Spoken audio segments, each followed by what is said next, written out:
L'actu à l'Ouest, le rendez-vous média, chaque jeudi sur Sun.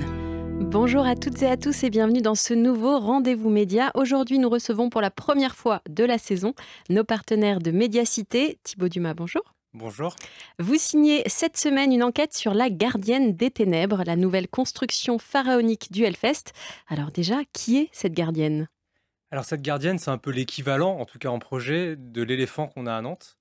Donc ça serait une sorte de mi-femme, mi-scorpion, voilà, d'une dizaine de mètres de haut, avec pareil des nefs et un espèce d'abri, une maison dans laquelle elle habiterait, donc fait par la machine, comme l'éléphant, sur le site à l'entrée du Hellfest en fait.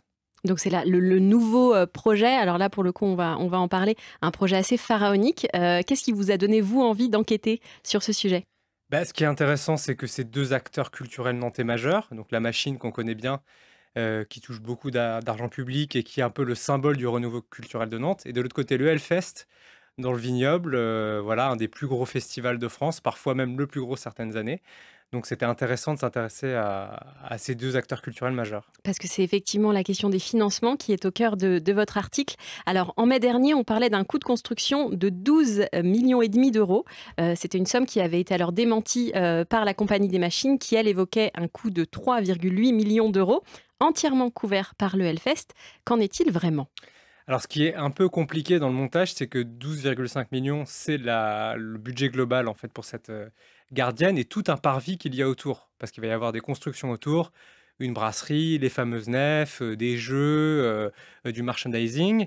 Et donc, la gardienne en tant que telle, donc cette espèce de mi-femme, mi-scorpion, coûte effectivement 4 millions d'euros qui vont être prises en charge par Hellfest Productions, donc auprès de la machine qui va être un prestataire de Hellfest Productions. C'est tout le reste qui pose un peu problème parce que là, le Hellfest fait appel à l'argent public. Oui, vous le dites dans votre article, que le Hellfest s'est lancé dans, je cite, une course inédite aux subventions publiques en masse. Alors déjà, pourquoi inédite ? Alors c'est assez simple, le Hellfest c'est une rareté, c'est une association, donc Hellfest Productions c'est une association, mais qui touche quasiment pas d'argent public, de l'ordre de 40 000 euros par an sur un budget de 35 millions d'euros, c'est énorme, mais bon c'est un festival qui est aussi gigantesque. Et là, pour la première fois avec ce projet, Hellfest Productions cherche de l'argent public et des subventions, et beaucoup, parce qu'il cherche à couvrir tout le reste du projet que j'ai détaillé tout à l'heure, c'est-à-dire 7 millions d'euros quasiment en subventions des collectivités locales. Donc où est-ce qu'ils vont les chercher ? On parle de collectivités locales. Est-ce que vous pouvez être un petit peu plus précis sur ceux que vous avez enquêtés ? Eh bien, tout simplement, toutes les collectivités locales. Donc, ça va du département à la région, à la ville de Clisson, à l'agglomération autour de Clisson. Et là où ça a un peu fait grasser des dents, c'est que des sommes ont été annoncées finalement par Ben Barbeau lui-même, un des deux cofondateurs qui est le directeur du festival, qui l'a dit en fait en conseil d'agglomération au printemps. Voilà, il a dit pour telle collectivité, c'est telle somme, 3 millions pour le département par exemple, 3 millions pour la région, 500 000 pour la commune, 500 000 pour l'agglo. Et dans les faits, cette quête au financement, elle ne se passe pas aussi bien que ça ? C'est un peu ça aussi votre article ? C'est-à-dire qu'entre le moment où le projet a été pensé, c'est-à-dire il y a 2-3 ans, les premières touches avec les collectivités, on va dire l'année dernière, et les annonces un peu officielles sur les budgets au printemps, et ben depuis, il y a eu une nouveauté, c'est que Ben Barbeau, il a été condamné en fait pour une affaire d'abus de biens sociaux. Donc c'est tout simplement qu'il a confondu un peu sa carte bleue avec celle de l'association. Donc c'est une somme de plusieurs centaines de milliers d'euros. On parle entre 200 et 300 000 euros. Cette condamnation, elle a été révélée par nos confrères de Ouest France après le Hellfest, donc fin juin. Et c'est vrai que ça sème le doute chez les élus, forcément. C'est dans le détail dans l'article. Et ce qui sème aussi le doute, c'est des choses plus profondes sur le Hellfest, sur la manière dont ils traitent les violences sexistes et sexuelles, et aussi la manière dont l'association est structurée. Donc effectivement, on voit que cette course au financement, elle n'est pas évidente. Est-ce qu'on peut aussi dire que, on se souvient du grand cafouillage qu'il y a eu autour de l'arbre au héron.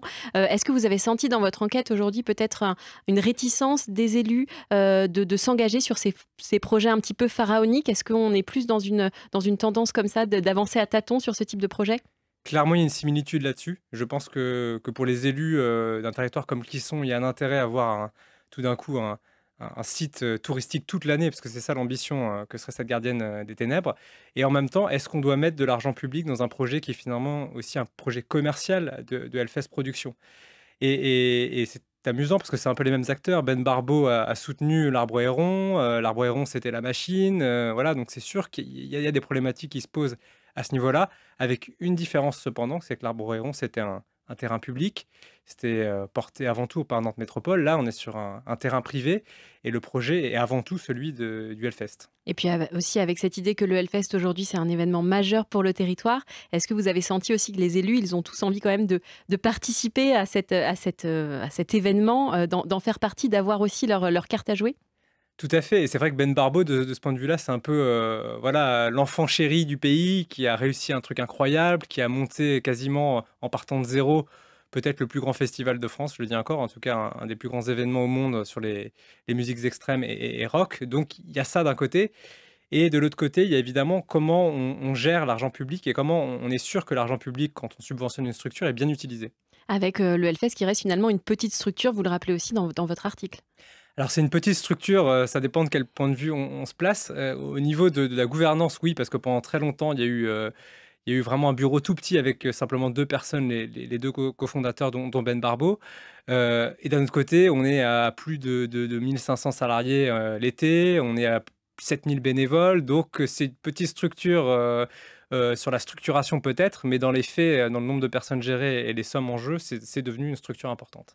Concrètement, cette gardienne des ténèbres, est-ce que le projet est menacé? Est-ce qu'il est en danger? Est-ce qu'il va prendre plus de temps pour se créer? Bah ça, je pense qu'il faut lire l'article pour le savoir. Ce qui est sûr, c'est qu'il y a des doutes et que rien n'est limpide autour du projet. Là, rien que les détails que je vous ai donnés, ça soulève presque plus de questions que ça ne donne de réponses. Eh ben effectivement, je vous invite à lire cet article qui est en ligne sur le site de Médiacité. Thibaut Dumas, merci. Merci à vous. Et à bientôt pour un nouveau Rendez-vous Média. Le Rendez-vous Média, en podcast et en vidéo sur myson et le sonunique.com.